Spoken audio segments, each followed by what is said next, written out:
My riding mower presents a toe-out front end, possibly a drag link that's bent on the left side. Instead of buying the costly drag link, I'm going to modify the existing one. Welding skills will be needed for this project. First, make sure the steering's in straight position. Turn the steering wheel until the pinion gear lines up down the middle of the sector gear. Locate the drag link and position yourself to make a cut. Using a sawzall, I cut right in the center of the drag link. I make an upward cut so I don't accidentally damage the belts below.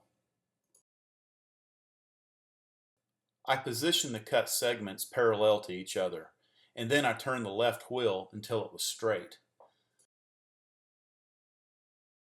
I can now see how much shorter the drag link needs to be in order to keep the wheel straight. I can now strike a mark on where to cut. I choose to take the segment out of the front link because it's easier to take off and on.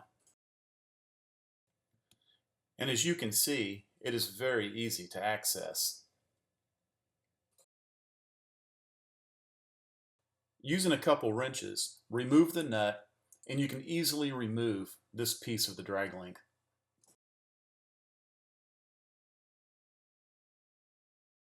Placing this section in the vise, I can now cut off the marked segment.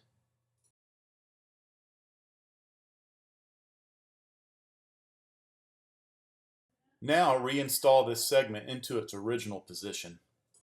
Once again, making sure my wheels are straight, I take a piece of scrap angle iron and I place it to where the drag link sections are lined up, and then I clamp it using vice grips. Making sure it's tightly clamped, I can now remove the whole drag link as one unit.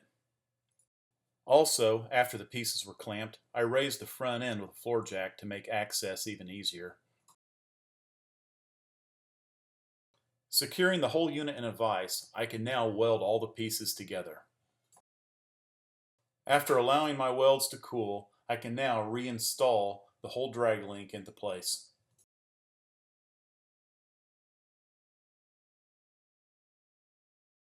The front end is now aligned and the mower is ready to use.